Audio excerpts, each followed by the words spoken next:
V.I. Lenin. The Immediate Tasks of the Soviet Government.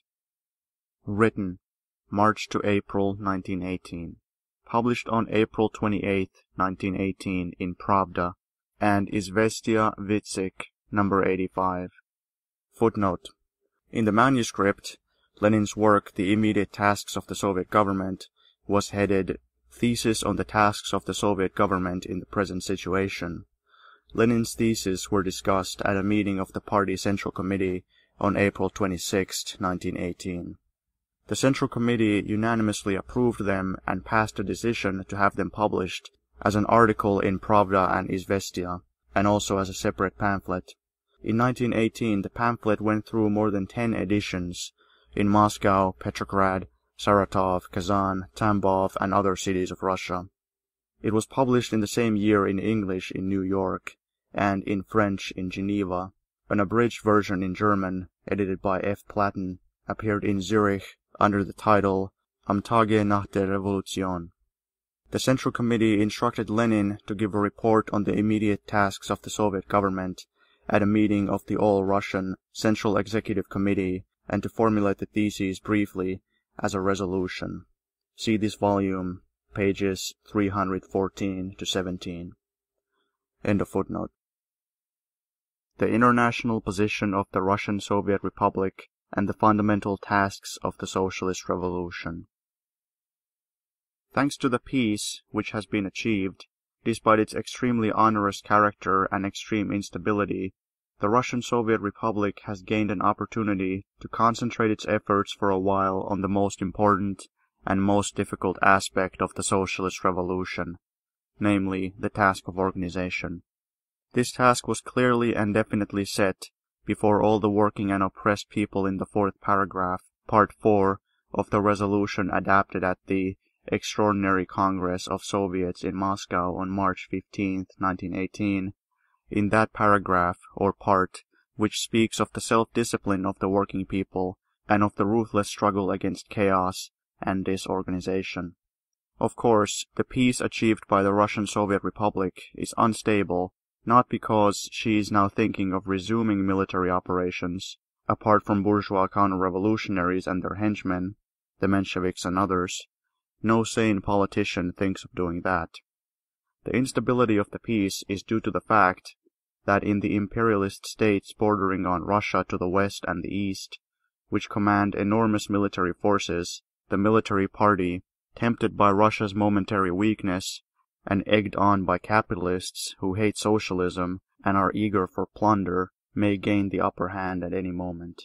Under these circumstances, the only real, not paper, guarantee of peace we have is the antagonism among the imperialist powers, which have reached extreme limits, and which is apparent on the one hand in the resumption of the imperialist butchery of the peoples in the West, and on the other hand in the extreme intensification of imperialist rivalry between Japan and America for supremacy in the Pacific and on the Pacific coast.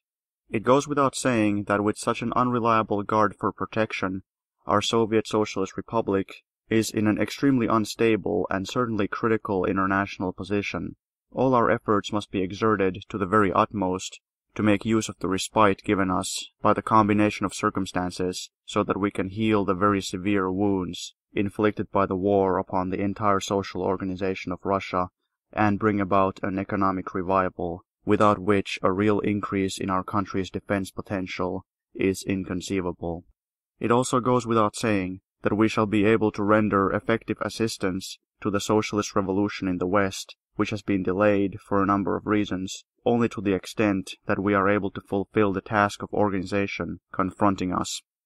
A fundamental condition for the successful accomplishment of the primary task of organization confronting us is that the people's political leaders, that is, the members of the Russian Communist Party, Bolsheviks, and following them, all the class-conscious representatives of the mass of the working people, shall fully appreciate the radical distinction in this respect between previous bourgeois revolutions and the present socialist revolution.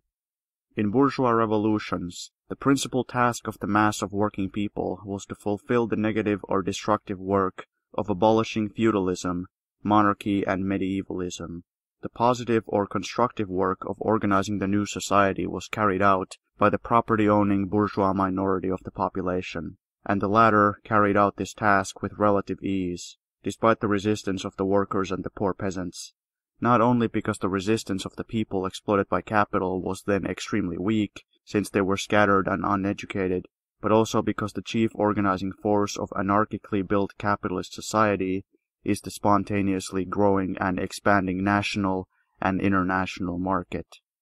In every socialist revolution, however, and consequently in the socialist revolution in Russia, which we began on October 25, 1917, the principal task of the proletariat and of the poor peasants which it leads is the positive or constructive work of setting up an extremely intricate and delicate system of new organizational leaderships, extending to the planned production and distribution of the goods required for the existence of tens of millions of people.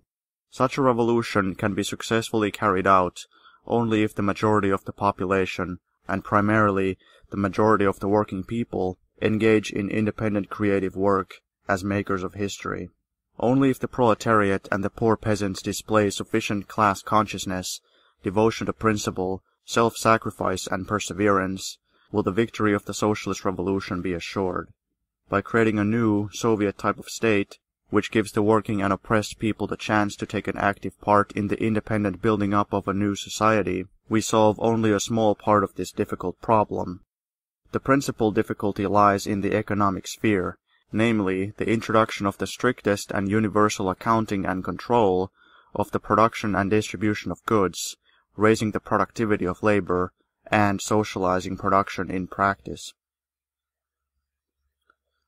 The development of the Bolshevik Party, which today is the governing party in Russia, very strikingly indicates the nature of the turning point in history we have now reached, which is the peculiar feature of the present political situation, and which calls for a new orientation of Soviet power, that is, for a new presentation of new tasks.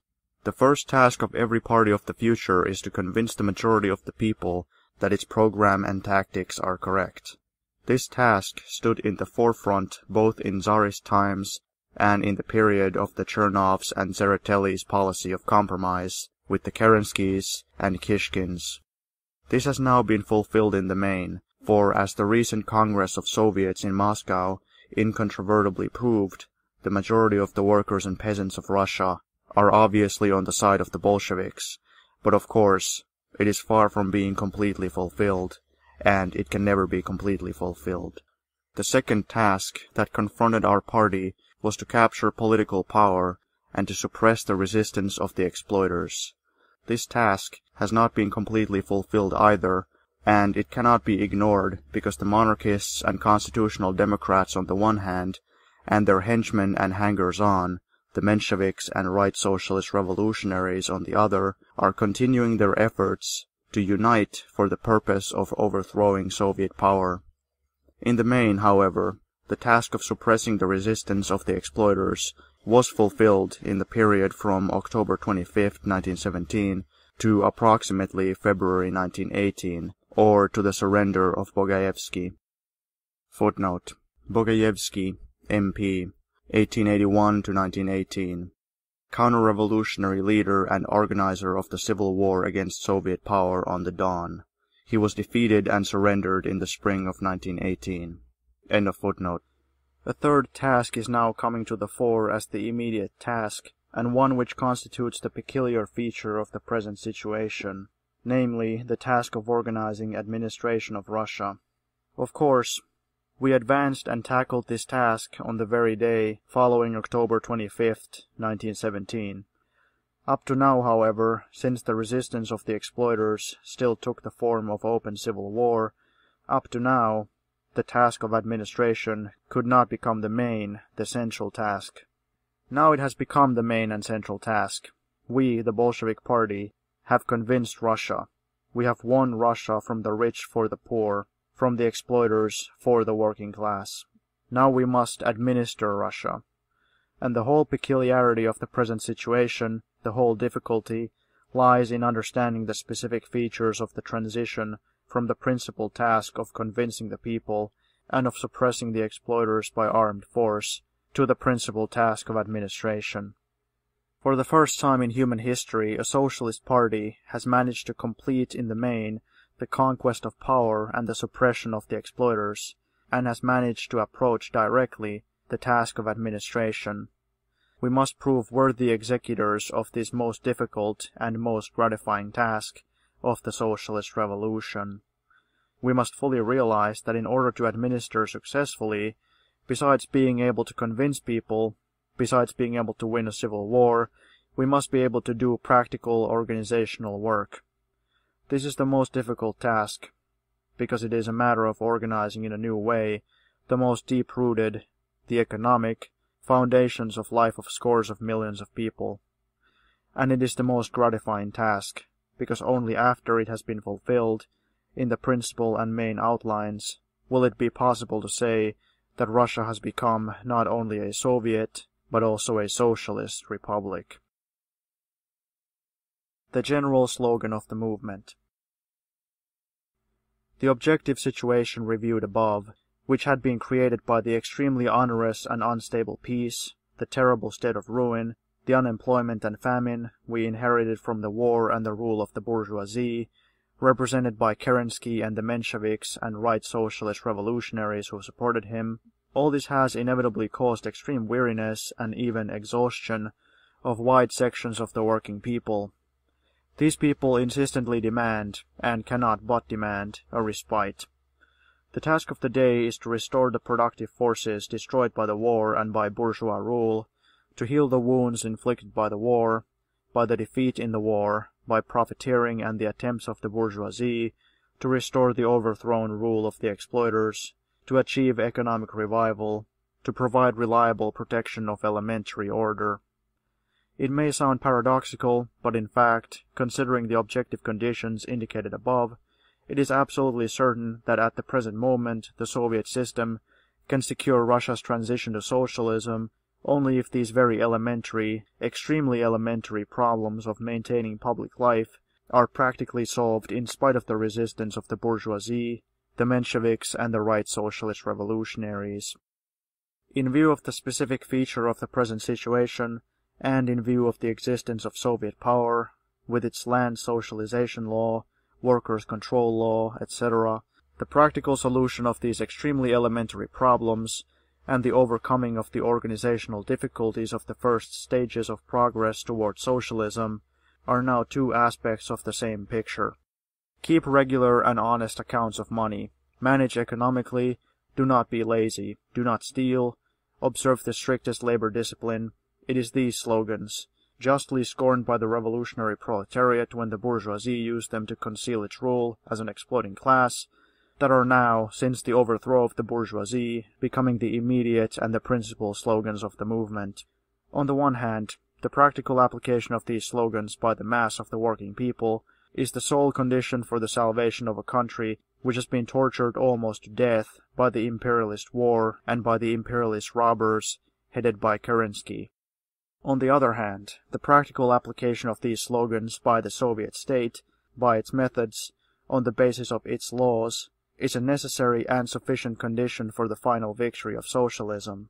This is precisely what those who contemptuously brush aside the idea of putting such quote-unquote hackneyed and quote-unquote trivial slogans in the forefront fail to understand. In a small peasant country which overthrew Tsarism only a year ago, and which liberated itself from the Kerenskys less than 6 months ago, there has naturally remained not a little of spontaneous anarchy, intensified by the brutality and savagery that accompany every protracted and reactionary war, and there has arisen a good deal of despair and aimless bitterness. And if we add to this the provocative policy of the lackeys of the bourgeoisie, the Mensheviks, the right socialist revolutionaries, etc., it will become perfectly clear what prolonged and persistent efforts must be exerted by the best and the most class-conscious workers and peasants in order to bring about a complete change in the mood of the people and to bring them on to the proper path of steady and disciplined labor. Only such a transition, brought about by the mass of the poor, the proletarians and semi-proletarians, can consummate the victory over the bourgeoisie, and particularly over the peasant bourgeoisie, more stubborn and numerous. the new phase of the struggle against the bourgeoisie. The bourgeoisie in our country has been conquered, but it has not yet been uprooted, not yet destroyed, and not even utterly broken. That is why we are faced with a new and higher form of struggle against the bourgeoisie, the transition from the very simple task of further expropriating the capitalists to the much more complicated and difficult task of creating conditions in which it will be impossible for the bourgeoisie to exist, or for a new bourgeoisie to arise. Clearly, this task is immeasurably more significant than the previous one, and until it is fulfilled, there will be no socialism. If we measure our revolution by the scale of West European revolutions, we shall find that at the present moment we are approximately at the level reached in 1793 and 1871. We can be legitimately proud of having risen to this level, and of having certainly, in one respect, advanced somewhat further, namely, we have decreed and introduced throughout Russia the highest type of state, Soviet power. Under no circumstances, however, can we rest content with what we have achieved, because we have only just started the transition to socialism. We have not yet done the decisive thing in this respect. The decisive thing is the organization of the strictest and country-wide accounting and control of production and distribution of goods. And yet, we have not yet introduced accounting and control in those enterprises and in those branches and fields of economy which we have taken away from the bourgeoisie, and without this there can be no thought of achieving the second and equally essential material condition for introducing socialism, namely, raising the productivity of labor on a national scale.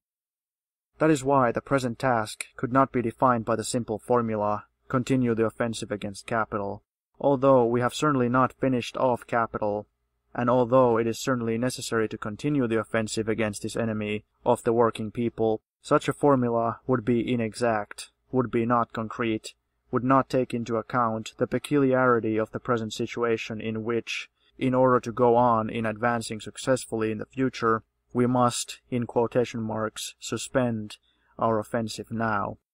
This can be explained by comparing our position in the war against capital with the position of a victorious army that has captured, say, a half or two-thirds of the enemy's territory and is compelled to halt in order to muster its forces, to replenish its supplies of munitions, repair and reinforce the lines of communication, build new storehouses, bring up new reserves, etc. To suspend the offensive of a victorious army under such conditions is necessary precisely in order to gain the rest of the enemy's territory, that is, in order to achieve complete victory. Those who have failed to understand that the objective state of affairs at the present moment dictates to us precisely such a, in quotations, suspension of the offensive against capital, have failed to understand anything at all about the present political situation. It goes without saying that we can speak about the, in quotations, suspension of the offensive against capital only in quotation marks, that is, only metaphorically. In ordinary war, a general order can be issued to stop the offensive. The advance can actually be stopped. In the war against capital, however, the advance cannot be stopped, and there can be no thought of our abandoning the further expropriation of capital.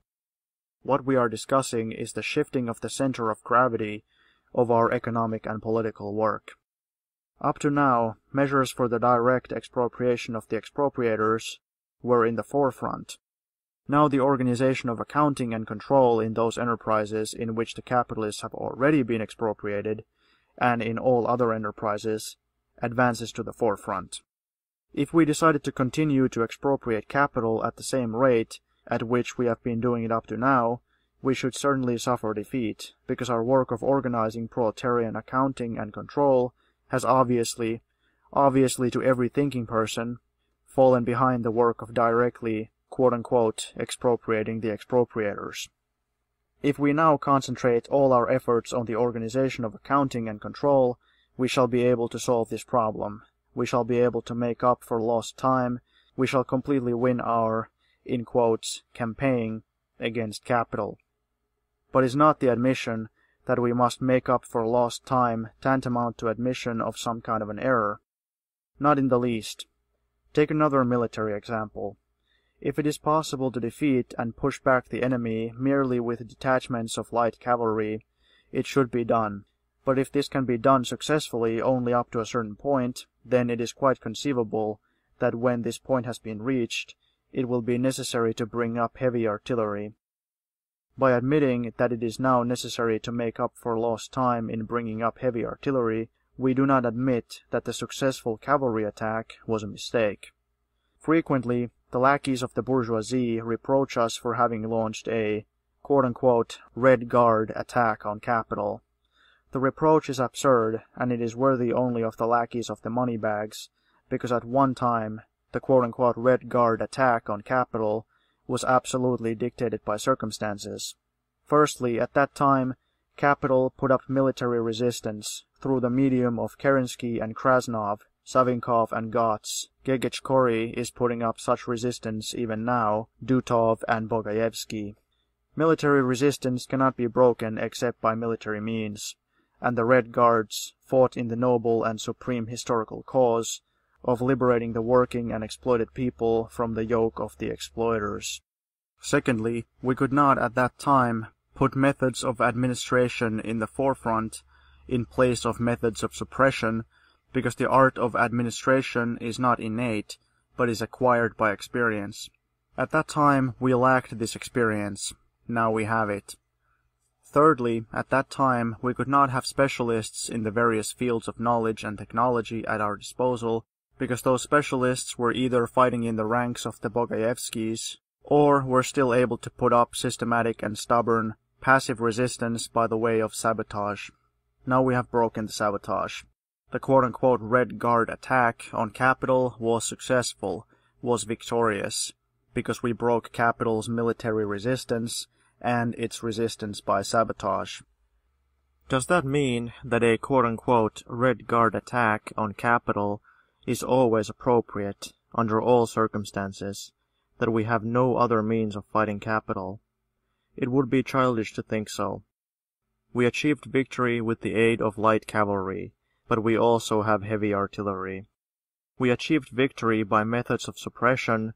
We shall be able to achieve victory also by methods of administration. We must know how to change our methods of fighting the enemy to suit changes in the situation. We shall not for a moment renounce quote-unquote Red Guard suppression of the Savinkovs and Gegechkorys and all other landowner and bourgeois counter-revolutionaries. We shall not be so foolish, however, as to put quote-unquote Red Guard methods in the forefront at a time when the period in which Red Guard attacks were necessary has in the main drawn to a close, and to a victorious close, and when the period of utilizing bourgeois specialists by the proletarian state power for the purpose of replowing the soil in order to prevent the growth of any bourgeoisie whatever is knocking at the door. This is a peculiar epoch, or rather stage of development, and in order to defeat capital completely, we must be able to adapt the forms of our struggle to the peculiar conditions of this stage. Without the guidance of experts in the various fields of knowledge, technology and experience, the transition to socialism will be impossible, because socialism calls for a conscious mass advance to greater productivity of labor compared with capitalism, and on the basis achieved by capitalism. Socialism must achieve this advance in its own way, by its own methods, or to put it more concretely, by Soviet methods. And the specialists, because of the whole social environment which made them specialists, are in the main inevitably bourgeois. Had our proletariat, after capturing power, quickly solved the problem of accounting, control and organization on a national scale, which was impossible owing to the war and Russia's backwardness, then we, after breaking the sabotage, would also have completely subordinated these bourgeois experts to ourselves by means of universal accounting and control. Owing to the considerable quote-unquote delay in introducing accounting and control generally, we, although we have managed to conquer sabotage, have not yet created the conditions which would place the bourgeois specialists at our disposal. The mass of saboteurs are, quote-unquote, going to work. but the best organizers and top experts can be utilized by the state either in the old way, in the bourgeois way, that is, for high salaries, or in the new way, in the proletarian way, that is, creating the conditions of national accounting and control from below, which would inevitably and of itself subordinate the experts and enlist them for our work. Now we have to resort to the old bourgeois methods and to agree to pay a very high price for the quote-unquote services of the top bourgeois experts. All those who are familiar with the subject appreciate this, but not all ponder over the significance of this measure being adopted by the proletarian state. Clearly, this measure is a compromise, a departure from the principles of the Paris Commune and of every proletarian power, which call for the reduction of all salaries to the level of the wages of the average worker, which urge that careerism be fought not merely in words, but in deeds. Moreover, it is clear that this measure not only implies the cessation, in a certain field and to a certain degree, of the offensive against capital, for capital is not a sum of money, but a definite social relation. It is also a step backward on the part of our socialist Soviet state power, which from the very outset proclaimed and pursued the policy of reducing high salaries to the level of the wages of the average worker.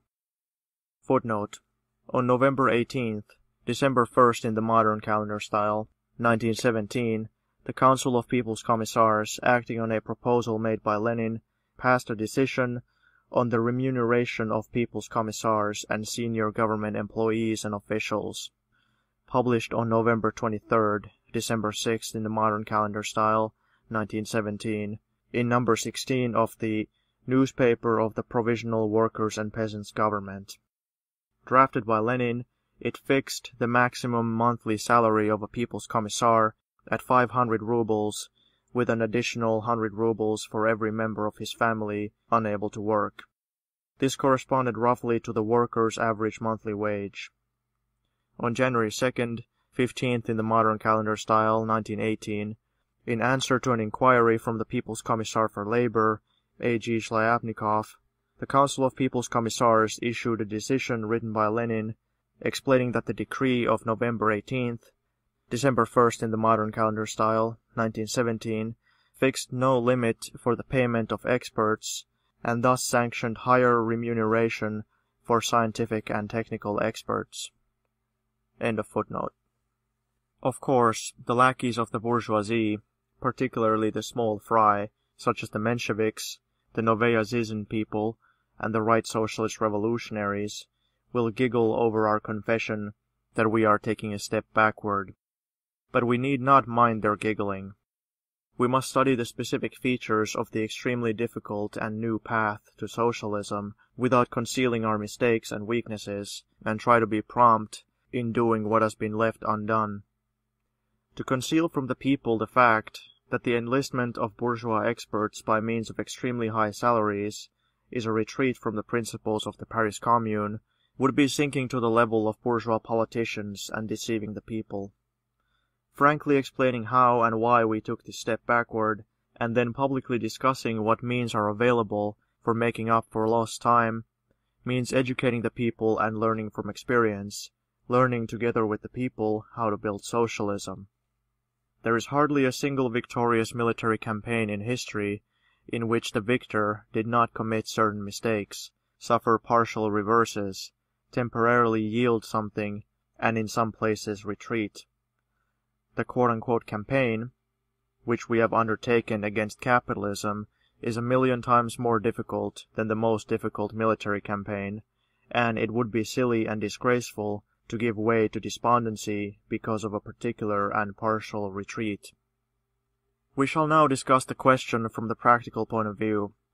Let us assume that the Russian Soviet Republic requires 1,000 first-class scientists and experts in various fields of knowledge, technology, and practical experience to direct the labor of the people towards securing the speediest possible economic revival.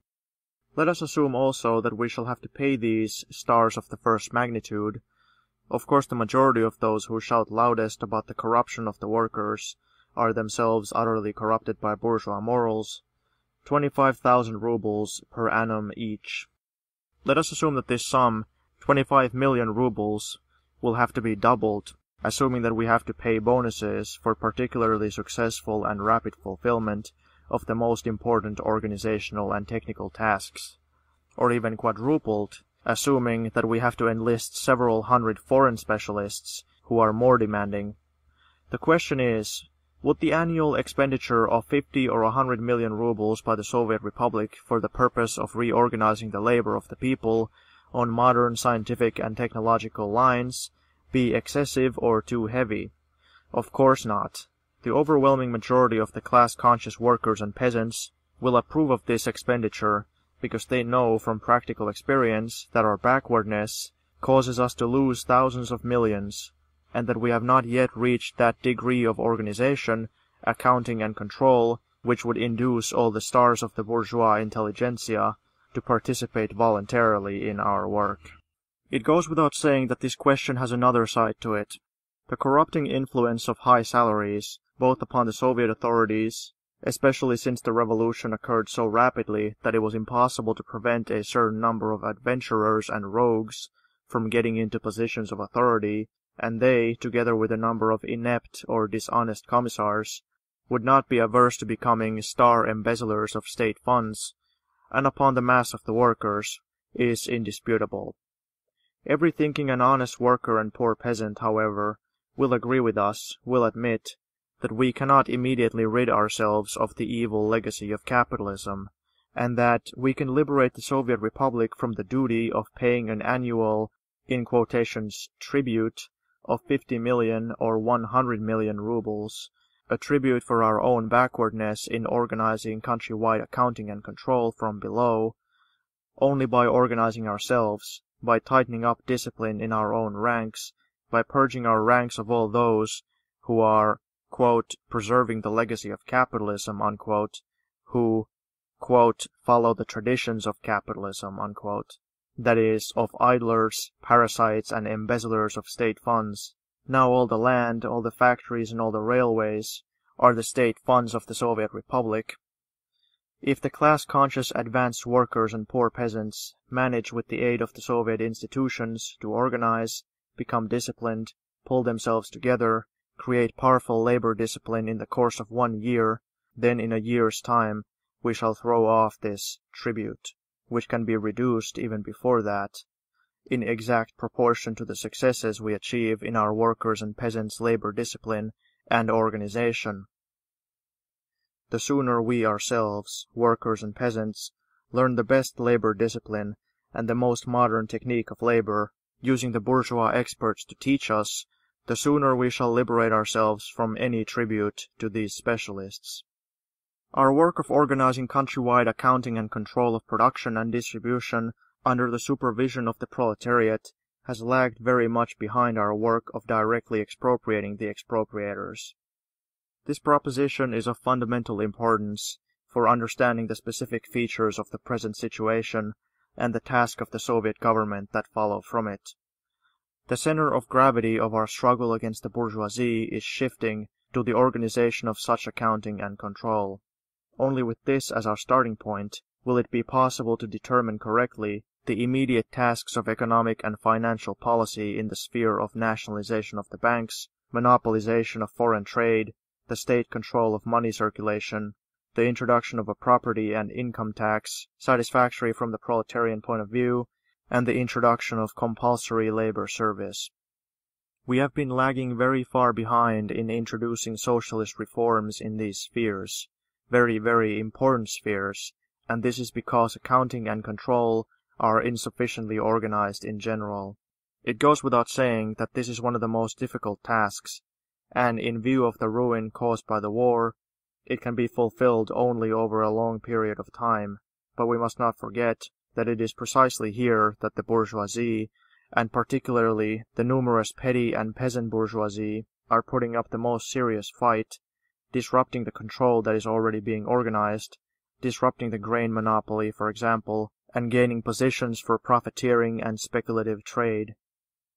We have far from adequately carried out the things that we have decreed, and the principal task of the moment is to concentrate all efforts on the businesslike, practical realization of the principles of the reforms, which have already become law, but not yet reality. In order to proceed with the nationalization of the banks, and to go on steadfastly towards transforming the banks into nodal points of public accounting under socialism, we must first of all, and above all, achieve real success in increasing the number of branches of the People's Bank, in attracting deposits, in simplifying the paying in and withdrawal of deposits by the public, in abolishing queues, in catching and shooting bribe takers and rogues, etc. At first, we must really carry out the simplest things, properly organize what is available, and then prepare for the most intricate things. Consolidate and improve the state monopolies, in grain, leather, etc., which have already been introduced, and by doing so prepare for the state monopoly of foreign trade. Without this monopoly, we shall not be able to, quote-unquote, free ourselves from foreign capital by paying, quote-unquote, tribute. Footnote. Control over foreign trade was initiated in the early days of Soviet power. At first this was handled by the Petrograd Revolutionary Military Committee, which considered applications for the import and export of goods and supervised the work of the customs. By a decree of the Council of People's Commissars of December 29, 1917, January 11, 1918 in the modern calendar style, foreign trade was placed under the control of the People's Commissariat for Trade and Industry. This kind of control and customs inspection, however, was not enough to protect the Soviet economy from foreign capital. Lenin emphasized later that the working class of Soviet Russia, quote, would be totally unable to build up its own industry and make Russia an industrial country without the protection, not of tariffs, but of the monopoly of foreign trade, unquote. See V.I. Lenin on the Foreign Policy of the Soviet State, Moscow, page 424. In December 1917, Lenin proposed introducing a state monopoly on foreign trade, a decree on which was passed by the Council of People's Commissars on April 22, 1918. See Decrees of the Soviet Government, Russian edition, Volume 2, 1959, pages 158 to 60. End of footnote. And the possibility of building up socialism depends entirely upon whether we shall be able, by paying a certain tribute to foreign capital during a certain transitional period, to safeguard our internal economic independence. We're also lagging very far behind in regard to the collection of taxes generally, and of the property and income tax in particular. The imposing of indemnities upon the bourgeoisie, a measure which in principle is absolutely permissible and deserves proletarian approval, shows that in this respect we are still nearer to the methods of warfare to win Russia from the rich for the poor than to the methods of administration. In order to become stronger, however, and in order to be able to stand firmer on our feet, we must adopt the latter methods. We must substitute for the indemnities imposed upon the bourgeoisie the constant and regular collection of property and income tax, which will bring a greater return to the proletarian state, and which calls for better organization on our part, and better accounting and control. Footnote. In the first months of Soviet power, indemnities and special taxes were one of the principal sources of revenue, particularly in the provinces.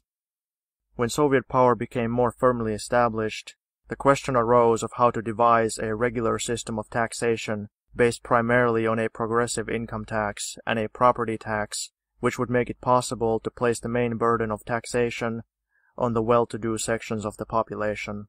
At the first All-Russia Congress of Representatives of the Financial Departments of the Soviets, Lenin pointed out, quote, "We have many plans in this sphere, and we have cleared the ground on which to build the foundation, but the actual foundation of that building has not yet been built. The time for this has now come," unquote. See this volume, pages 384 to 85. The Congress accepted Lenin's proposal on the need to introduce an income tax and property tax, and elected a special commission to draw up the requisite statute on the basis of Lenin's thesis. On June 17, 1918, the Council of People's Commissars approved the decree on the amendment of the decree of November 24, 1917, on the levying of direct taxes, which laid down a strict system of income and property taxation. See Decrees of the Soviet Government, Russian edition, Volume 2, 1959, pages 441 to 43. End of footnote. The fact that we are late in introducing compulsory labor service also shows that the work that is coming to the fore at the present time is precisely the preparatory organizational work that, on the one hand, will finally consolidate our gains, and that, on the other, is necessary in order to prepare for the operation of quote-unquote surrounding capital and compelling it to quote-unquote surrender. We ought to begin introducing compulsory labor service immediately, but we must do so very gradually and circumspectly, testing every step by practical experience, and, of course, taking the first step by introducing compulsory labor service for the rich.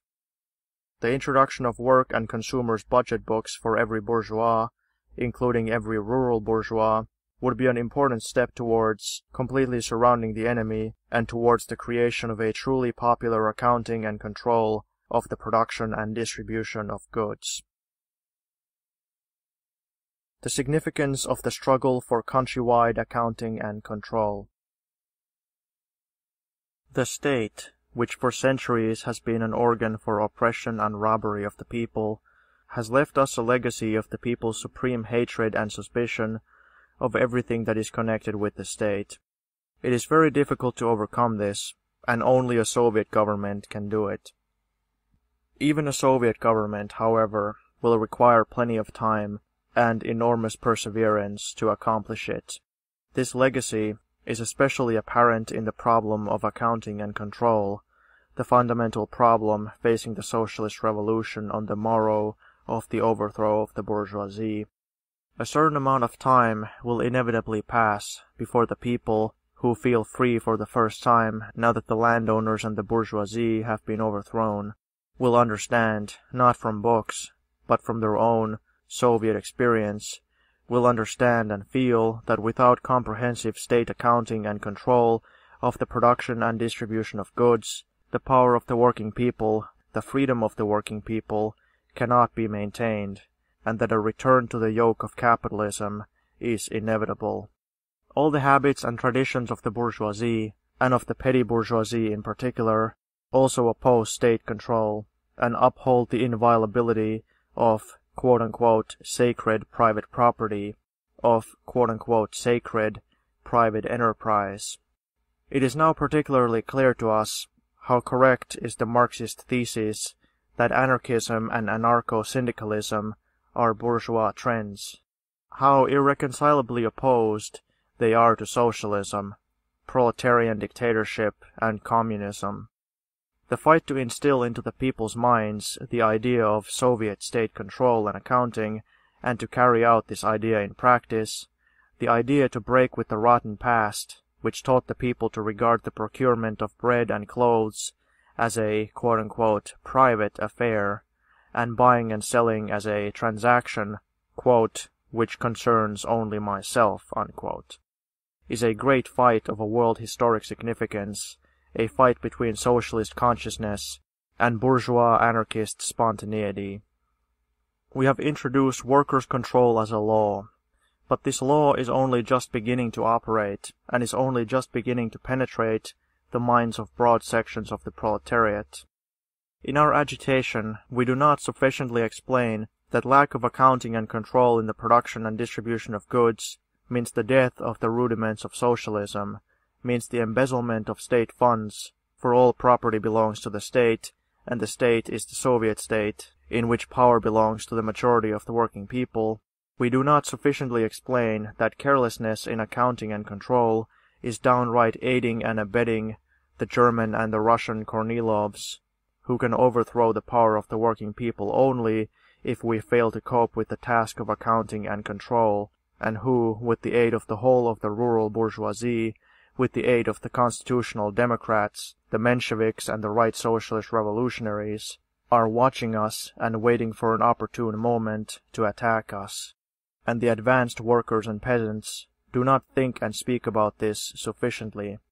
Until workers' control has become a fact, until the advanced workers have organized and carried out a victorious and ruthless crusade against the violators of this control, or against those who are careless in matters of control, it will be impossible to pass from the first step, from workers' control, to the second step towards socialism, that is, to pass on to workers' regulation of production.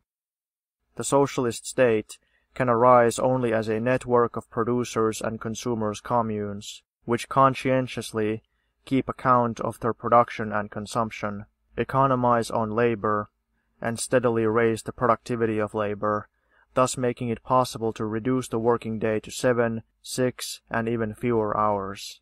Nothing will be achieved unless the strictest, countrywide, comprehensive accounting and control of grain and the production of grain, and later of all the other essential goods, are set going. Capitalism left us a legacy of mass organizations, which can facilitate our transition to the mass accounting and control of the distribution of goods, namely the consumers' cooperative societies. In Russia, these societies are not so well developed as in the advanced countries. Nevertheless, they have over 10 million members. The decree on consumers' cooperative societies, issued the other day, is an extremely significant phenomenon, which strikingly illustrates the peculiar position and the specific tasks of the Soviet Socialist Republic at the present moment. Footnote: Decree on Consumers' Cooperative Societies was passed by the Council of People's Commissars on April 10, 1918, approved at a meeting of the All-Russia CEC on April 11th, and thus published over Lenin's signature in Pravda No. 71 of April 13th and Izvestia Vitsik No. 75 of April 16th. The first draft of the decree, written by Lenin, was worked out in detail by the People's Commissariat for Food and published on January 19th, February 1st in the modern calendar style, in Izvestia Vitsik No. 14. The draft decree was bitterly opposed by bourgeois cooperators, who insisted that cooperative societies should be independent of the organs of Soviet power. In order to use the existing cooperative apparatus for accounting and control of the distribution of foodstuffs, the Council of People's Commissars made several concessions during its negotiations with bourgeois cooperators, March to the beginning of April 1918.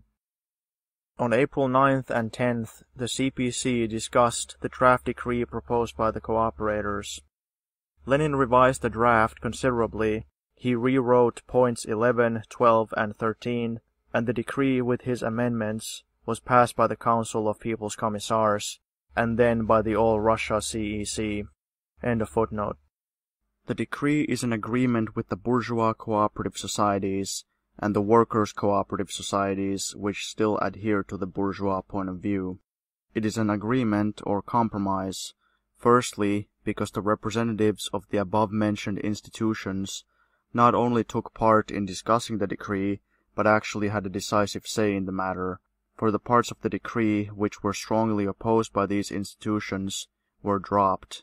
Secondly, the essence of the compromise is that the Soviet government has abandoned the principle of admission of new members to cooperative societies without entrance fees, which is the only consistently proletarian principle. It has also abandoned the idea of uniting the whole population of a given locality in a single cooperative society. Contrary to this principle, which is the only socialist principle, and which corresponds to the task of abolishing classes, the quote-unquote working-class cooperative societies, which in this case call themselves quote-unquote class societies only because they subordinate themselves to the class interest of the bourgeoisie, were given the right to continue to exist. Finally, the Soviet government's proposal to expel the bourgeoisie entirely from the boards of the cooperative societies was also considerably modified, and only owners of private capitalist trading and industrial enterprises were forbidden to serve on the boards. Had the proletariat, acting through the Soviet government, managed to organize accounting and control on a national scale, or at least laid the foundation for such control, it would not have been necessary to make such compromises. through the food departments of the Soviets, through the supply organizations under the Soviets, we should have organized the population into a single cooperative society under proletarian management. We should have done this without the assistance of the bourgeois cooperative societies, without making any concessions to the purely bourgeois principle which prompts the workers' cooperative societies to remain workers' societies side by side with bourgeois societies, instead of subordinating these bourgeois cooperative societies entirely to themselves, merging the two together and taking the entire management of the society and the supervision of the consumption of the rich in their own hands. In concluding such an agreement with the bourgeois cooperative societies, the Soviet government concretely defined its tactical aims and its peculiar methods of action in the present stage of development as follows. By directing the bourgeois elements, utilizing them, making certain partial concessions to them, we create the conditions for further progress that will be slower than we at first anticipated, but surer, with the base and lines of communication better secured, and with the positions which have been won better consolidated. The Soviets can, and should, now gauge their successes in the field of socialist construction, among other things, by extremely clear, simple, and practical standards, namely, in how many communities, communes or villages, or blocks of houses, etc., cooperative societies have been organized, and to what extent their development has reached the point of embracing the whole population. Raising the productivity of labor. In every socialist revolution, after the proletariat has solved the problem of capturing power, and to the extent that the task of expropriating the expropriators and suppressing their resistance has been carried out in the main, there necessarily comes to the forefront the fundamental task of creating a social system superior to capitalism, namely, raising the productivity of labor, and in this connection, and for this purpose, securing better organization of labor. Our Soviet state is precisely in the position where, thanks to the victories over the exploiters, from Kerensky to Kornilov, it is able to approach this task directly, to tackle it in earnest. And here it becomes immediately clear that while it is possible to take over the central government in a few days, while it is possible to suppress the military resistance and sabotage of the exploiters even in different parts of a great country in a few weeks, the capital solution of the problem of raising the productivity of labor requires, at all events, particularly after a most terrible and devastating war, several years. The protracted nature of the work is certainly dictated by objective circumstances. Raising the productivity of labor first of all requires that the material basis of large-scale industry shall be assured, namely, the development of the production of fuel, iron, the engineering and chemical industries. The Russian Soviet Republic enjoys the favorable position of having at its command, even after the Brest Peace, enormous reserves of ore in the Urals, fuel in western Siberia, in parentheses coal, in the Caucasus and southeast, in parentheses oil, in central Russia, in parentheses peat, enormous timber reserves, water power, raw materials for the chemical industry, in parentheses Karabugas, etc. The development of these natural resources by methods of modern technology will provide the basis for the unprecedented progress of the productive forces. Another condition for raising the productivity of labor is, firstly, the raising of the educational and cultural level of the mass of the population. This is now taking place extremely rapidly, a fact which those who are blinded by bourgeois routine are unable to see. They are unable to understand what an urge towards enlightenment and initiative is now developing among the quote-unquote lower ranks of the people, thanks to the Soviet form of organization. Secondly, a condition for economic revival is the raising of the working people's discipline, their skill, the effectiveness, the intensity of labor, and its better organization. In this respect, the situation is particularly bad and even hopeless if we are to believe those who have allowed themselves to be intimidated by the bourgeoisie, or by those who are serving the bourgeoisie for their own ends. These people do not understand that there has not been, nor could there be, a revolution in which the supporters of the old system did not raise a howl about chaos, anarchy, etc. Naturally, among the people who have only just thrown off an unprecedentedly savage yoke, there is deep and widespread seething and ferment. The working out of new principles of labor discipline by the people is a very protracted process, and this process could not even start until complete victory had been achieved over the landowners and the bourgeoisie.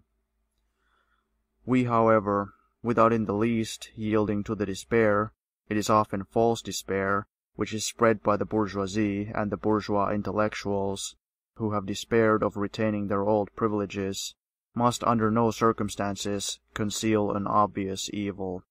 On the contrary, we shall expose it, and intensify the Soviet methods of combating it, because the victory of socialism is inconceivable without the victory of proletarian conscious discipline over spontaneous, petty bourgeois anarchy, this real guarantee of a possible restoration of Kerenskyism and Kornilovism.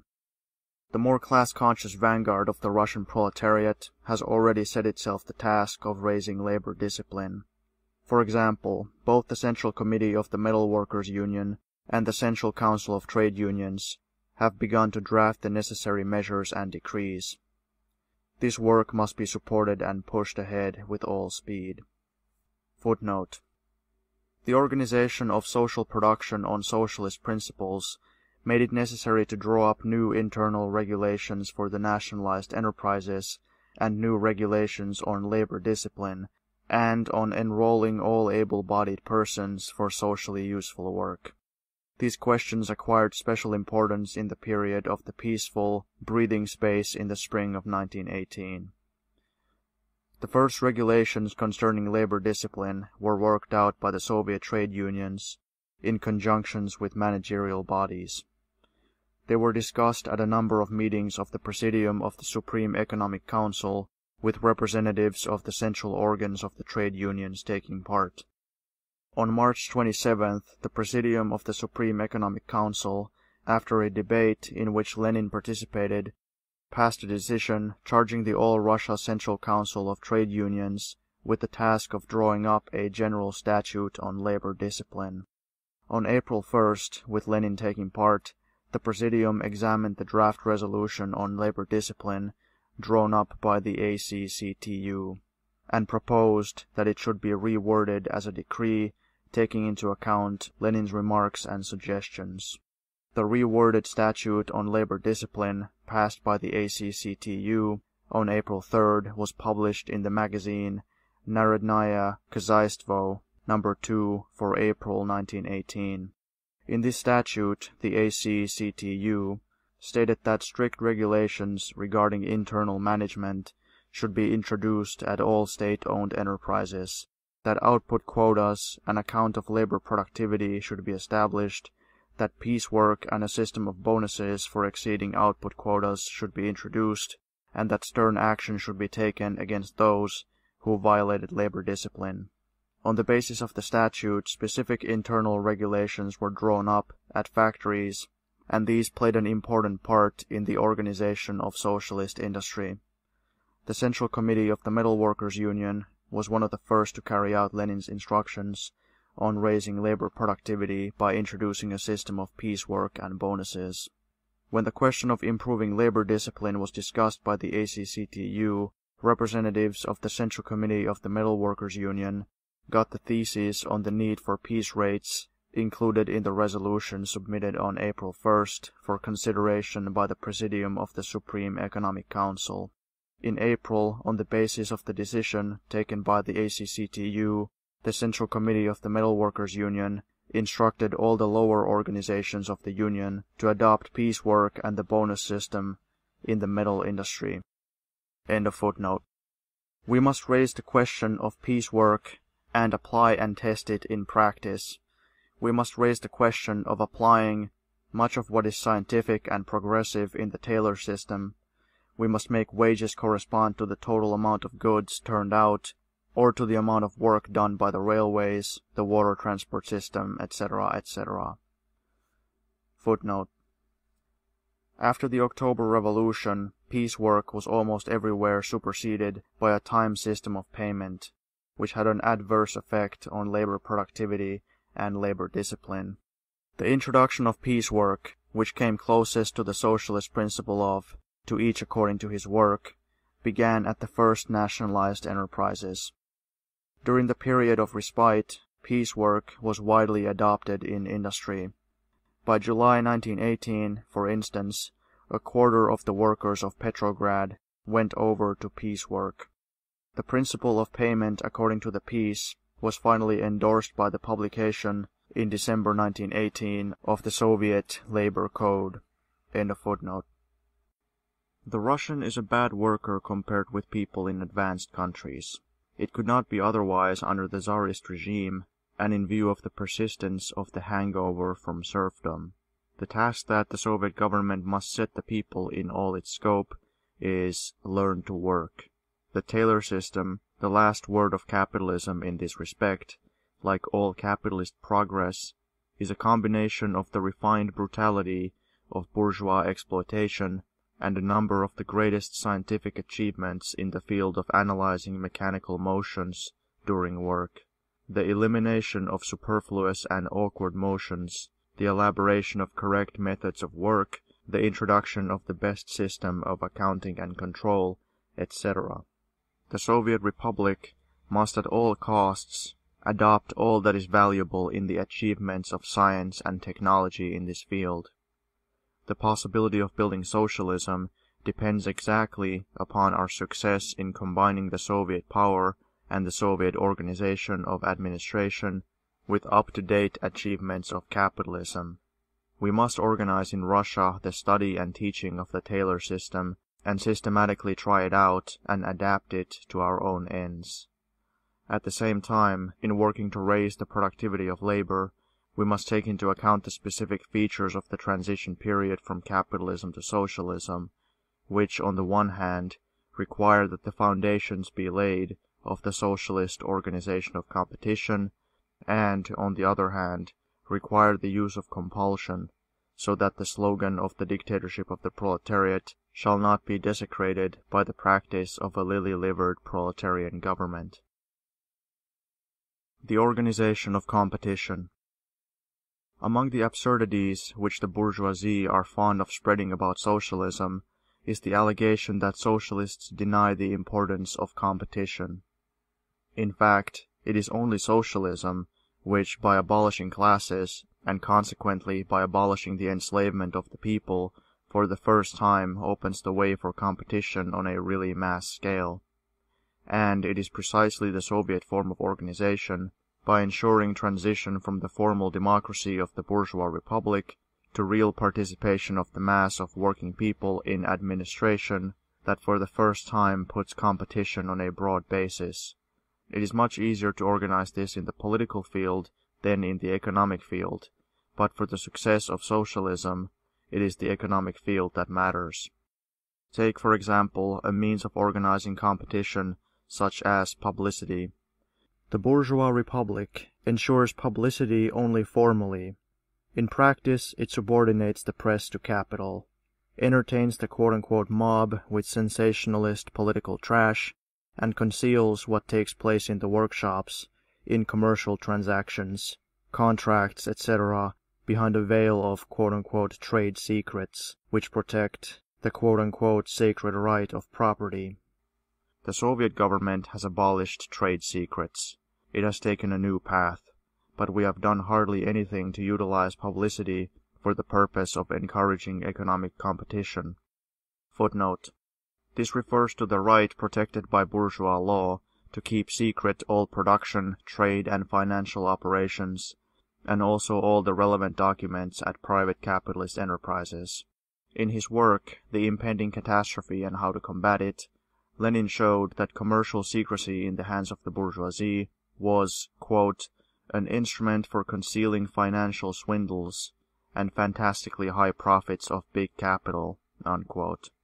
see present edition, volume 25, page 339, and showed why commercial secrecy should be abolished. The resolution of the 6th Congress of the RSDLPB on the economic situation demanded the abolition of commercial secrecy as an essential measure for making workers' control effective. See the CPSU in the resolutions and decisions of Congresses, conferences, and plenums of the Central Committee, Part 1, Russian edition, 1954, page 378. After the October Revolution, commercial secrecy was abolished by the Statute on Workers' Control, passed by the All Russia CEC and the Council of People's Commissars on November 14th, 27th in the modern calendar style, 1917. End of footnote.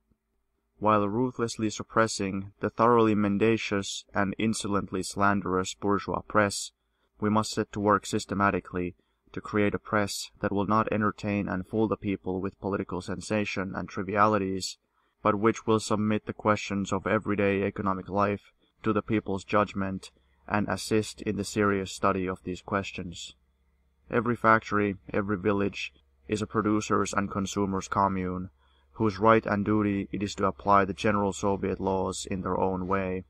In their own way, not in the sense of violating them, but in the sense that they can apply them in various forms, and in their own way to solve the problems of accounting in the production and distribution of goods. Under capitalism, this was the quote-unquote private affair of the individual capitalist, landowner or kulak. Under the Soviet system, it is not a private affair, but a most important affair of state. We have scarcely yet started on the enormous, difficult but rewarding task of organizing competition between communes, of introducing accounting and publicity in the process of production of grain, clothes, and other things, of transforming dry, dead bureaucratic accounts into living examples, some repulsive, others attractive. Under the capitalist mode of production, the significance of individual example, say the example of a cooperative workshop, was inevitably very much restricted, and only those imbued with petty bourgeois illusions could dream of quote-unquote correcting capitalism through the example of virtuous institutions. After political power has passed to the proletariat, after the expropriators have been expropriated, the situation radically changes, and, as prominent socialists have repeatedly pointed out, force of example for the first time is able to influence the people. Model communes must and will serve as educators, helping to raise the backward communes. The press must serve as an instrument of socialist construction, give publicity to the successes achieved by the model communes in all their details, must study the causes of these successes, the methods of management these communes employ, and, on the other hand, must put on the quote-unquote blacklist those communes which persist in the quote traditions of capitalism unquote, that is, anarchy, laziness, disorder, and profiteering. In capitalist society, statistics were entirely a matter for quote-unquote government servants, or for narrow specialists. We must carry statistics to the people and make them popular so that the working people themselves may gradually learn to understand and see how long and in what way it is necessary to work, how much time and in what way one may rest, so that the comparison of the business results of the various communes may become a matter of general interest and study, and that the most outstanding communes may be rewarded immediately by reducing the working day, raising remuneration, placing a larger amount of cultural or aesthetic facilities or values at their disposal, etc. When a new class comes on to the historical scene as the leader and guide of society, a period of violent rocking, shocks, struggle, and storm, on the one hand, and a period of uncertain steps, experiments, wavering, hesitation in regard to the selection of new methods, corresponding to the new objective circumstances, on the other, are inevitable. The moribund feudal nobility avenged themselves on the bourgeoisie, which vanquished them and took their place, not only by conspiracies and attempts at rebellion and restoration, but also by pouring ridicule over the lack of skill, the clumsiness, and the mistakes of the quote-unquote upstarts, and the quote-unquote insolent, who dare to take over the quote-unquote sacred helm of state without the centuries of training which the princes, barons, nobles, and dignitaries had had. In exactly the same way the Kornilovs and Kerenskys, the Gotches and Martovs, the whole of that fraternity of heroes of bourgeois swindling or bourgeois skepticism, avenged themselves on the working class of Russia for having had the quote-unquote audacity to take power. Of course, not weeks, but long months and years are required for a new social class, especially a class which up to now has been oppressed and crushed by poverty and ignorance, to get used to its new position, look around, organize its work, and promote its own organizers. It is understandable that the party which leads the revolutionary proletariat has not been able to acquire the experience and habits of large organizational undertakings, embracing millions and tens of millions of citizens. The remolding of the old, almost exclusively agitators' habit is a very long process. But there is nothing impossible in this, and as soon as the necessity for a change is clearly appreciated, as soon as there is firm determination to effect the change, and perseverance in pursuing a great and difficult aim, we shall achieve it. There is an enormous amount of organizing talent among the people, that is, among the workers and peasants, who do not exploit the labor of others. Capital crushed these talented people in thousands. It killed their talent and threw them onto the scrap heap. We are not yet able to find them, encourage them, put them on their feet, promote them, but we shall learn to do so if we set about it with all revolutionary enthusiasm, without which there can be no victorious revolutions. No profound and mighty popular movement has ever occurred in history without dirty scum rising to the top, without adventurers and rogues, boasters and ranters attaching themselves to the inexperienced innovators, without absurd muddle and fuss, without individual quote-unquote leaders trying to deal with 20 matters at once and not finishing any of them. Let the lapdogs of bourgeois society, from Belarusov to Martov, squeal and yelp about every extra chip that is sent flying in cutting down the big, old wood. What else are lapdogs for, if not to yelp at the proletarian elephant? Let them yelp. We shall go our way and try as carefully and as patiently as possible to test and discover real organizers, people with sober and practical minds, people who combine loyalty to socialism with ability without fuss and in spite of muddle and fuss to get a large number of people working together steadily and concertedly within the framework of Soviet organization. Only such people, after they have been tested a dozen times, by being transferred from the simplest to the more difficult tasks, should be promoted to the responsible posts of leaders of the people's labor, leaders of administration. We have not yet learned to do this, but we shall learn. Quote-unquote harmonious organization and dictatorship. The resolution adopted by the recent Moscow Congress of Soviets advanced as the primary task of the movement the establishment of a quote-unquote harmonious organization and the tightening of discipline. Everyone now readily quote-unquote votes for and quote-unquote subscribes to resolutions of this kind, but usually people do not think over the fact that the applications of such resolutions call for coercion precisely in the form of dictatorship, and yet it would be extremely stupid and absurdly utopian to assume that the transition from capitalism to socialism is possible without coercion and without dictatorship. Marxist theory very definitely opposed this petty bourgeois democratic and anarchist absurdity long ago, and Russia of 1917 to 18 confirms the correctness of Marxist theory in this respect so strikingly, palpably, and imposingly that only those who are hopelessly dull or who have obstinately decided to turn their backs on the truth can be under any misapprehension concerning this. Either the dictatorship of Kornilov, if we take him as the Russian type of bourgeois Kavanaugh, or the dictatorship of the proletariat. Any other choice is out of the question for a country which is developing at an extremely rapid rate with extremely sharp turns, and amidst desperate ruin created by one of the most horrible wars in history.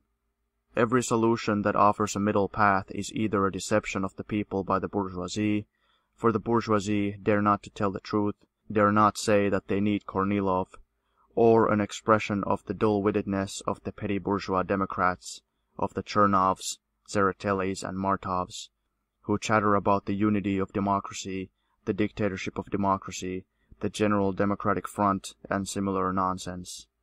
Those whom even the progress of the Russian Revolution of 1917 to 18 has not taught that a middle course is impossible, must be given up for lost. On the other hand, it is not difficult to see that during every transition from capitalism to socialism, dictatorship is necessary for two main reasons, or along two main channels. Firstly, capitalism cannot be defeated and eradicated without the ruthless suppression of the resistance of the exploiters, who cannot at once be deprived of their wealth, of their advantages of organization and knowledge, and consequently, for a fairly long period, will inevitably try to overthrow the hated rule of the poor. Secondly, every great revolution, and the socialist revolution in particular, even if there is no external war, is inconceivable without internal war, that is, civil war, which is even more devastating than external war, and involves thousands and millions of cases of wavering and desertion from one side to another, implies a state of extreme indefiniteness, lack of equilibrium, and chaos, and of course, all the elements of disintegration of the old society, which are inevitably very numerous and connected mainly with the petty bourgeoisie, because it is the petty bourgeoisie that every war and every crisis ruins and destroys first, are bound to, quote, reveal themselves, unquote, during such a profound revolution. And these elements of disintegration cannot, quote unquote, reveal themselves otherwise than in an increase of crime, hooliganism, corruption, profiteering, and outrages of every kind. To put these down requires time and requires an iron hand. There has not been a single revolution in history in which the people did not instinctively realize this and did not show salutary firmness by shooting thieves on the spot. The misfortune of previous revolutions was that the revolutionary enthusiasm of the people, which sustained them in their state of tension and gave them the strength to suppress ruthlessly the elements of disintegration, did not last long. The social, that is, the class, reason for this instability of the revolutionary enthusiasm of the people was the weakness of the proletariat, which alone is able, if it is sufficiently numerous, class-conscious, and disciplined, to win over to its side the majority of the working and exploited people, the majority of the poor, to speak more simply and popularly, and retain power sufficiently long to suppress completely all the exploiters as well as all the elements of disintegration. It was this historical experience of all revolutions, it was this world historic, economic, and political lesson that Marx summed up when he gave his short, sharp, concise, and expressive formula, dictatorship of the proletariat. And the fact that the Russian Revolution has been correct in its approach to this world historic task has been proved by the victorious progress of the Soviet form of organization among all the peoples and tongues of Russia.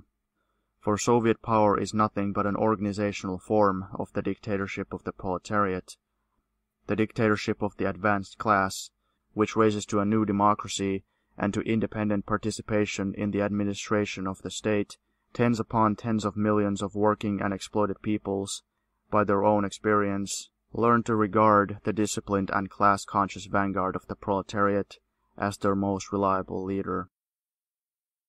Dictatorship, however, is a big word, and big words should not be thrown about carelessly.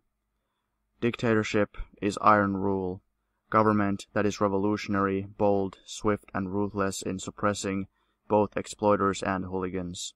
But our government is excessively mild. Very often it resembles jelly more than iron. We must not forget for a moment that the bourgeois and petty bourgeois element is fighting against the Soviet system in two ways. On the one hand, it is operating from without by the methods of the Savinkovs, Gotchas, Gegechkoris, and Kornilovs, by conspiracies and rebellions, and by their filthy quote-unquote ideological reflection, the flood of lies and slander in the constitutional, democratic, right socialist, revolutionary, and Menshevik press. And on the other hand, this element operates from within and takes advantage of every manifestation of disintegration, of every weakness, in order to bribe, to increase indiscipline, laxity, and chaos. The nearer we approach the complete military suppression of the bourgeoisie, the more dangerous does the element of petty bourgeois anarchy become. And the fight against this element cannot be waged solely with the aid of propaganda and agitation, solely by organizing competition and by selecting organizers. The struggle must also be waged by means of coercion. As the fundamental task of the government becomes not military suppression but administration, the typical manifestation of suppression and compulsion will be not shooting on the spot, but trial by court. In this respect, also the revolutionary people, after October 25, 1917, took the right path and demonstrated the viability of the revolution by setting up their own workers' and peasants' courts, even before the decrees dissolving the bourgeois bureaucratic judiciary were passed. But our revolutionary and people's courts are extremely, incredibly weak. One feels that we have not yet done away with the people's attitude towards the courts as towards something official and alien, an attitude inherited from the yoke of the landowners and of the bourgeoisie. It is not yet sufficiently realized that the courts are an organ which enlists precisely the poor, every one of them, in the work of state administration, for the work of the courts is one of the functions of state administration, that the courts are an organ of the power of the proletariat and of the poor peasants, that the courts are an instrument for inculcating discipline.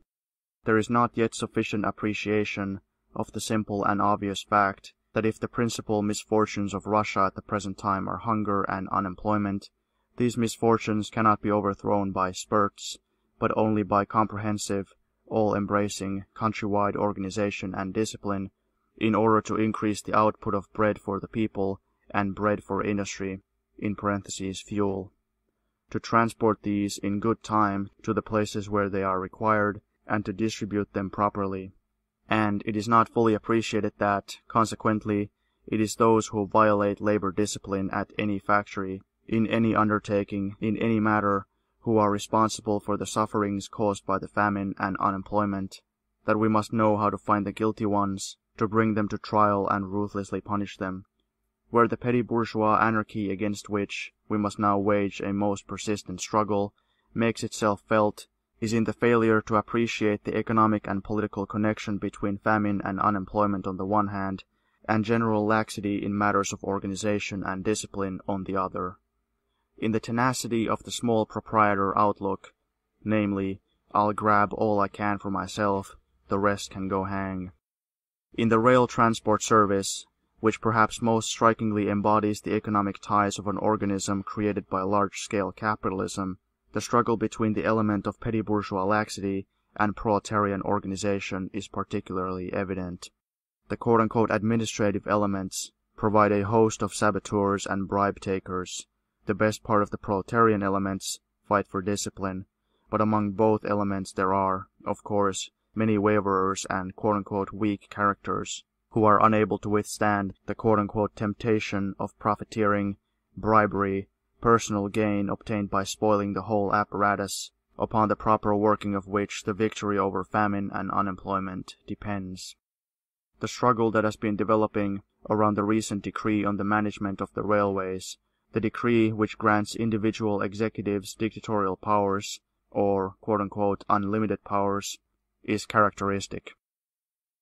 Footnote. The reference is to the decree of the Council of People's Commissars on centralization of management, protection of roads and the improvement of their carrying capacity.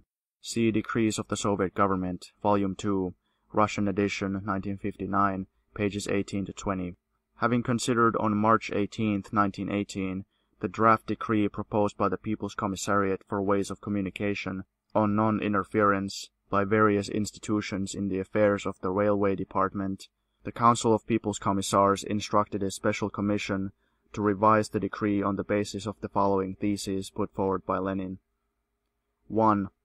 Considerable centralization. 2. Appointment of responsible executives at every local center as elected by the railway organizations. 3. Unquestioning obedience to their orders. 4. Dictatorial rights to be given to the military detachments for maintaining order. 5. Steps to be taken immediately to the account of rolling stock and its whereabouts. 6. Steps to be taken to set up a technical department. 7. Fuel.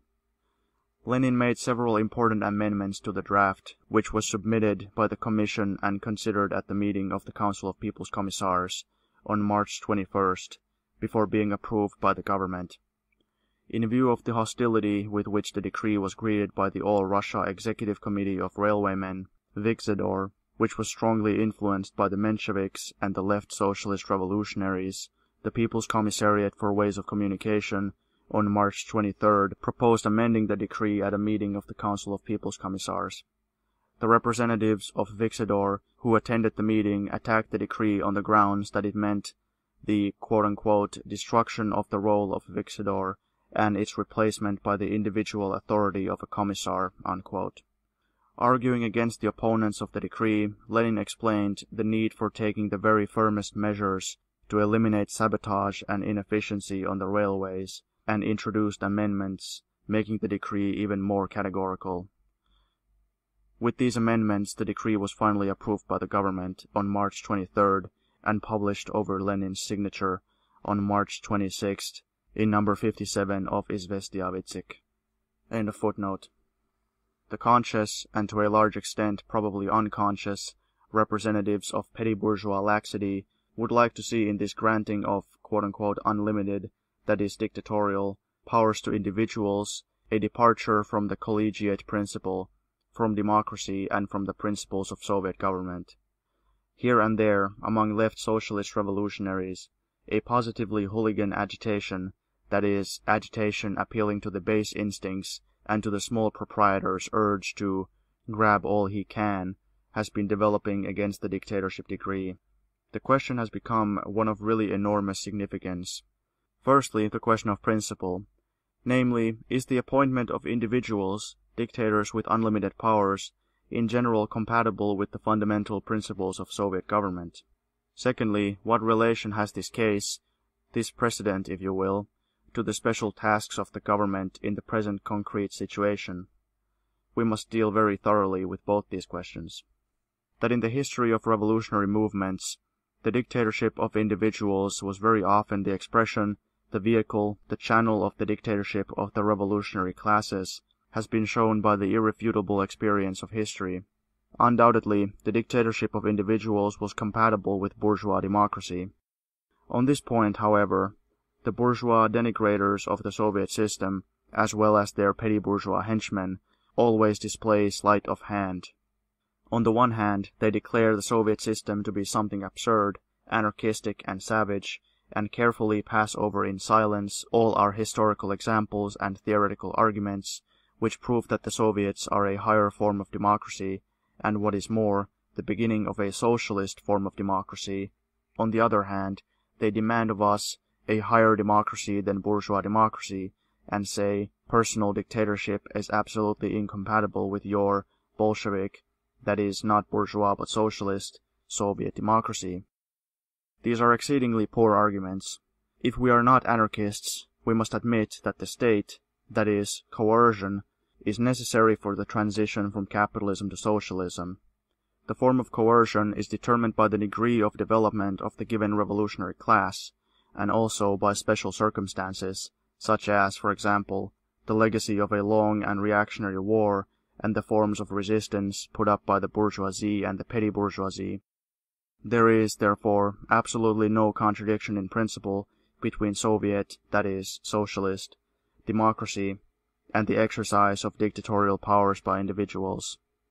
The difference between proletarian dictatorship and bourgeois dictatorship is that the former strikes at the exploiting minority in the interest of the exploited majority, and that it is exercised also through individuals, not only by the working and exploited people, but also by organizations which are built in such a way as to rouse these people to history-making activity the Soviet organizations are organizations of this kind. In regard to the second question, concerning the significance of individual dictatorial powers from the point of view of the specific tasks of the present moment, it must be said that large-scale machine industry, which is precisely the material source, the productive source, the foundation of socialism, calls for absolute and strict unity of will, which directs the joint labors of hundreds, thousands, and tens of thousands of people. The technical, economic, and historical necessity of this is obvious, and all those who have thought about socialism have always regarded it as one of the conditions of socialism. But how can strict unity of will be ensured? By thousands subordinating their will to the will of one. Given ideal class consciousness and discipline on the part of those participating in the common work, this subordination would be something like the mild leadership of a conductor of an orchestra. It may assume the sharp forms of a dictatorship if the ideal discipline and class consciousness are lacking.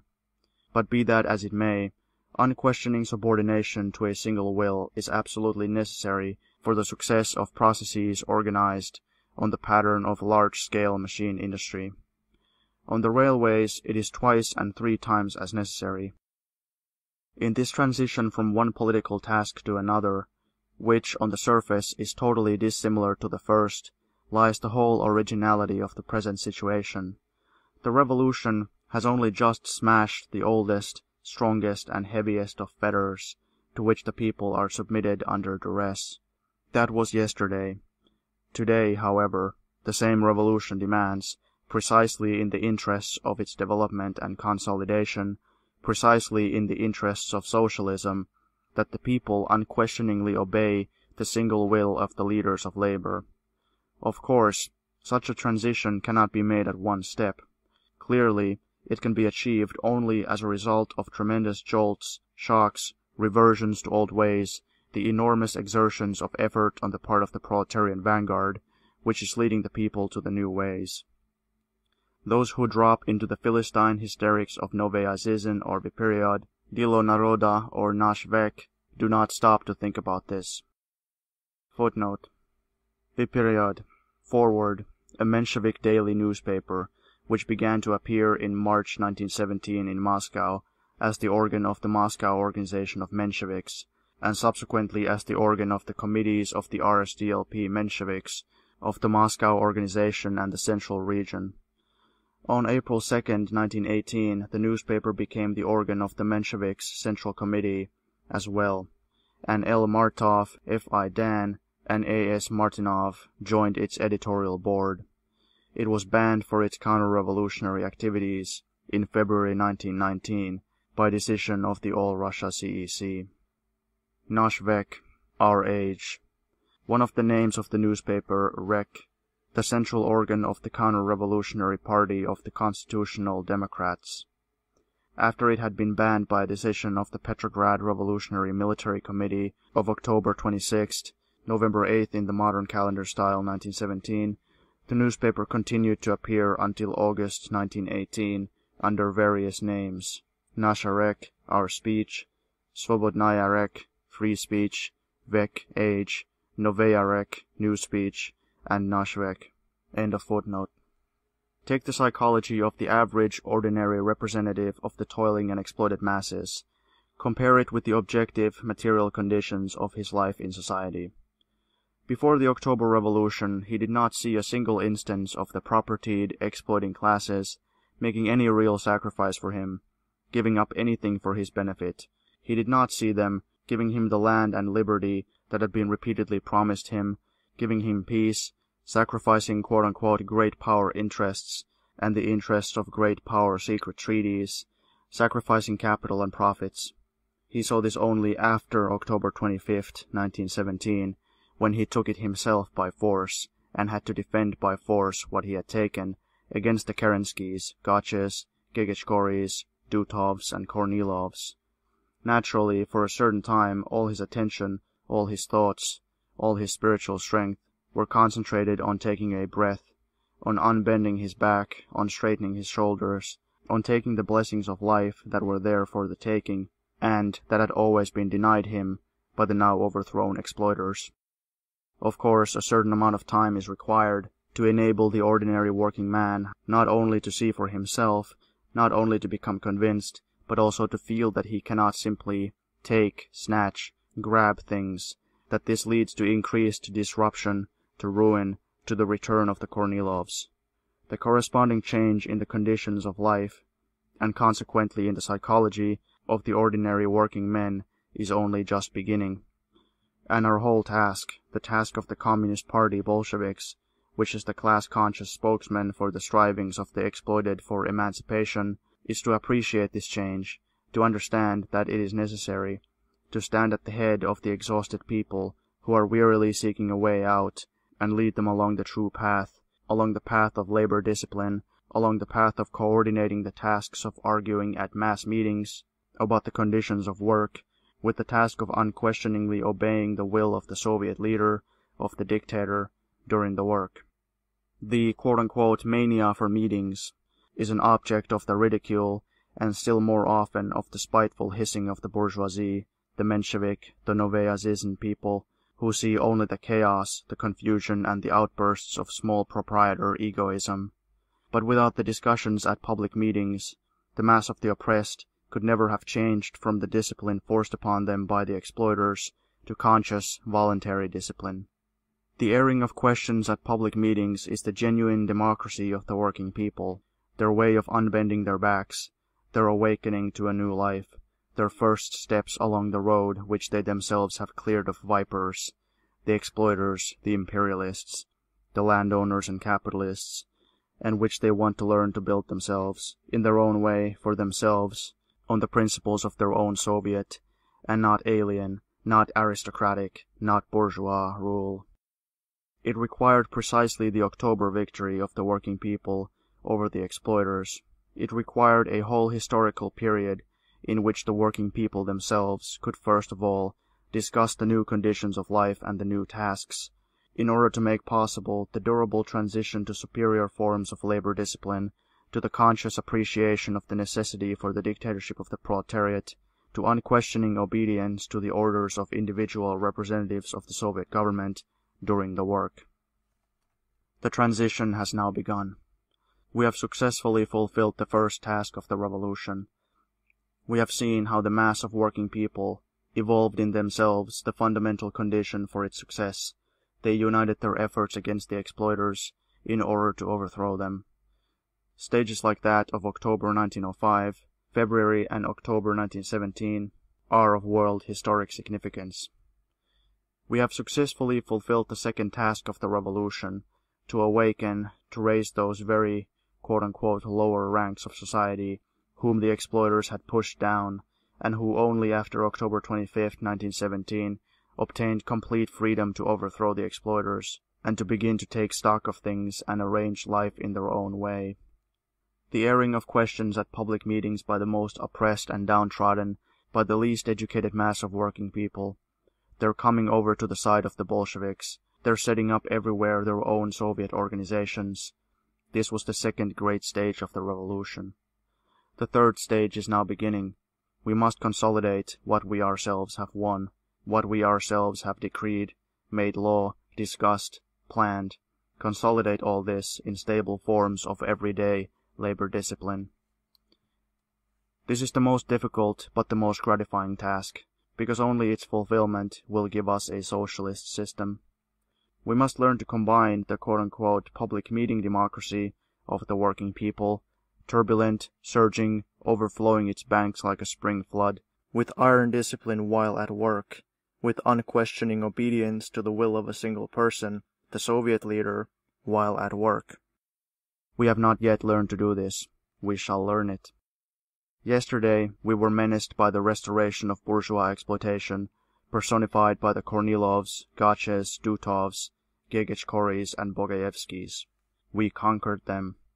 This restoration, this very same restoration, menaces us today in another form, in the form of the element of petty bourgeois laxity and anarchism, or small proprietor, quote, "it's not my business," unquote, psychology, in the form of the daily, petty but numerous sorties and attacks of this element against proletarian discipline. We must and we shall vanquish this element of petty bourgeois anarchy. The development of Soviet organization. The socialist character of Soviet, that is, proletarian democracy, as concretely applied today, lies first in the fact that the electors are the working and exploited people, the bourgeoisie are excluded. Secondly, it lies in the fact that all bureaucratic formalities and restrictions of elections are abolished. The people themselves determine the order and time of elections, and are completely free to recall any elected person. Thirdly, it lies in the creation of the best mass organization of the vanguard of the working people, that is, the proletariat engaged in large-scale industry, which enables it to lead the vast mass of the exploited, to draw them into independent political life, to educate them politically by their own experience. Therefore, for the first time, a start is made by the entire population in learning the art of administration and in beginning to administer. These are the principal distinguishing features of the democracy now applied in Russia, which is a higher type of democracy, a break with the bourgeois distortion of democracy, transition to socialist democracy, and to the conditions in which the state can begin to wither away. It goes without saying that the element of petty bourgeois disorganization, which must inevitably be apparent to some extent in every proletarian revolution, and which is especially apparent in our revolution, owing to the petty bourgeois character of our country, its backwardness, and the consequences of a reactionary war, cannot but leave its impress upon the Soviets as well. We must work unremittingly to develop the organization of the Soviets and of the Soviet government. There is a petty bourgeois tendency to transform the members of the Soviets into quote-unquote parliamentarians, or else into bureaucrats. We must combat this by drawing all the members of the Soviets into the practical work of administration. In many places the departments of the Soviets are gradually merging with the commissariats. Our aim is to draw the whole of the poor into the practical work of administration, and all steps that are taken in this direction, the more varied they are the better, should be carefully recorded, studied, systematized, tested by wider experience, and embodied in law. Our aim is to ensure that every toiler, having finished his 8 hours' task in productive labor, shall perform state duties without pay. The transition to this is particularly difficult, but this transition alone can guarantee the final consolidation of socialism. Naturally, the novelty and difficulty of the change lead to an abundance of steps being taken, as it were, gropingly, to an abundance of mistakes, vacillation. Without this, any marked progress is impossible. The reason why the present position seems peculiar to many of those who would like to be regarded as socialists is that they have been accustomed to contrasting capitalism with socialism abstractly, and that they profoundly put between the two the word leap, some of them recalling fragments of what they have read of Engels' writings, still more profoundly at the phrase, quote, leap from the realm of necessity into the realm of freedom, unquote. Footnote. Lenin is referring to and quoting from Anti-Düring by F. Engels, Section 3, Socialism, Chapter 2, Theoretical. End of footnote. The majority of these so-called socialists who have, quote-unquote, read in books about socialism, but who have never seriously thought over the matter, are unable to consider that by leap, the teachers of socialism meant turning points on a world historical scale, and that leaps of this kind extend over decades and even longer periods. Naturally, in such times, the notorious intelligentsia provides an infinite number of mourners of the dead. Some mourn over the Constituent Assembly, others mourn over bourgeois discipline, others again mourn over the capitalist system, still others mourn over the cultured landowner, and still others again mourn over imperialist great power policy, etc., etc. The real interest of the epoch of great leaps lies in the fact that the abundance of fragments of the old, which sometimes accumulate more rapidly than the rudiments, not always immediately discernible, of the new, calls for the ability to discern what is most important in the line or chain of development. History knows moments when the most important thing for the success of the revolution is to heap up as large a quantity of the fragments as possible, that is, blow up as many of the old institutions as possible. Moments arise when enough has been blown up, and the next task is to perform the quote-unquote prosaic, in parentheses, for the petty bourgeois revolutionary, the quote-unquote boring task of clearing away the fragments, and moments arise when the careful nursing of the rudiments of the new system, which are growing amidst the wreckage on a soil which as yet has been badly cleared of rubble, is the most important thing. It is not enough to be a revolutionary and an adherent of socialism, or a communist in general. You must be able at each particular moment to find the particular link in the chain, which you must grasp with all your might, in order to hold the whole chain, and to prepare firmly for the transition to the next link, in order of the links, their form, the manner in which they are linked together, the way they differ from each other in the historical chain of events, are not as simple and not as meaningless as those in an ordinary chain made by a smith.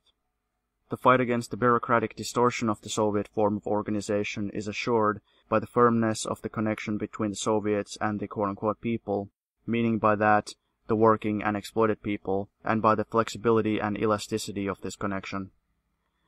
Even in the most democratic capitalist republics in the world, the poor never regard the bourgeois parliament as their institution. But the Soviets are theirs, and not alien institutions to the mass of workers and peasants.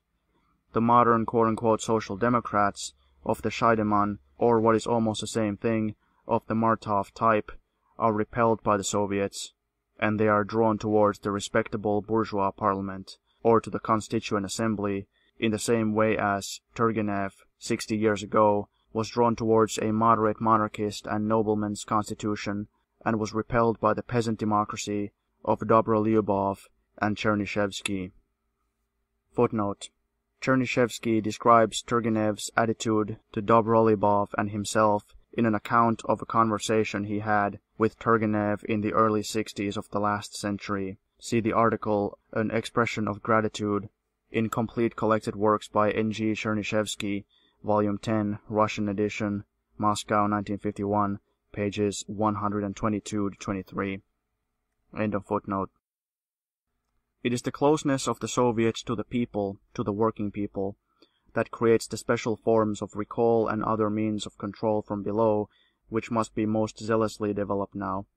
For example, the councils of public education, as periodical conferences of Soviet electors and their delegates, called to discuss and control the activities of the Soviet authorities in this field, deserve full sympathy and support. Nothing could be sillier than to transform the Soviets into something congealed and self-contained. The more resolutely we now have to stand for a ruthlessly firm government, for the dictatorship of individuals in definite processes of work, in definite aspects of purely executive functions, the more varied must be the forms and methods of control from below, in order to counteract every shadow of a possibility of distorting the principles of Soviet government, in order repeatedly and tirelessly to weed out bureaucracy. Conclusion. An extraordinarily difficult, complex and dangerous situation in international affairs, the necessity of maneuvering and retreating, a period of waiting for new outbreaks of the revolution which is maturing in the West at a painfully slow pace, within the country a period of slow construction and ruthless, quote-unquote, tightening up, of prolonged and persistent struggle waged by stern, proletarian discipline against the menacing element of petty bourgeois laxity and anarchy. These, in brief, are the distinguishing features of the special stage of the socialist revolution in which we are now living. This is the link in the historical chain of events which we must at present grasp with all our might, in order to prove equal to the tasks that confront us before passing to the next link, to which we are drawn by a special brightness, the brightness of the victories of the international proletarian revolution. Try to compare with the ordinary everyday concept, revolutionary, the slogans that follow from the specific conditions of the present stage, namely maneuver, retreat, wait, build slowly, ruthlessly tighten up, rigorously discipline, smash laxity. Is it surprising that when certain quote-unquote revolutionaries hear this, they are seized with noble indignation and begin to thunder abuse at us for forgetting the traditions of the October Revolution, for compromising with the bourgeois experts, for compromising with the bourgeoisie, for being petty bourgeois, reformists, and so on and so forth. The misfortune of these sorry quote-unquote revolutionaries is that even those of them who are prompted by the best motives in the world and are absolutely loyal to the cause of socialism fail to understand the particular, and particularly unpleasant, condition that a backward country which has been lacerated by a reactionary and disastrous war, and which began the socialist revolution long before the more advanced countries, inevitably has to pass through. They lack stamina in the difficult moments of a difficult transition. Naturally, it is the quote-unquote left socialist revolutionaries who are acting as a quote-unquote official opposition of this kind against our party. Of course, there are, and always will be, individual exceptions from group and class types, but social types remain. In the land in which the small proprietor population greatly predominates over the purely proletarian population, the difference between the proletarian revolutionary and the petty bourgeois revolutionary will inevitably make itself felt, and from time to time will make itself felt very sharply. The petty bourgeois revolutionary wavers and vacillates at every turn of events. He is an ardent revolutionary in March 1917 and praises coalition in May, hates the Bolsheviks, or laments over their quote-unquote adventurism in July, and apprehensively turns away from them at the end of October, supports them in December, and finally in March and April 1918, such types, more often than not, turn up their noses contemptuously and say, quote, "I am not one of those who sings hymns to organic work, to practicalness and gradualism." Unquote. The social origin of such types is the small proprietor, who has been driven to frenzy by the horrors of the war, by sudden ruin, by unprecedented torments of famine and devastation, who hysterically rushed about seeking a way out, seeking salvation, places his confidence in the proletariat and supports it one moment, and the next gives way to fits of despair. We must clearly understand and firmly remember the fact that socialism cannot be built on such a social basis. The only class that can lead the working and exploited people is the class that unswervingly follows its path without losing courage and without giving way to despair even at the most difficult, arduous, and dangerous stages. Hysterical impulses are of no use to us.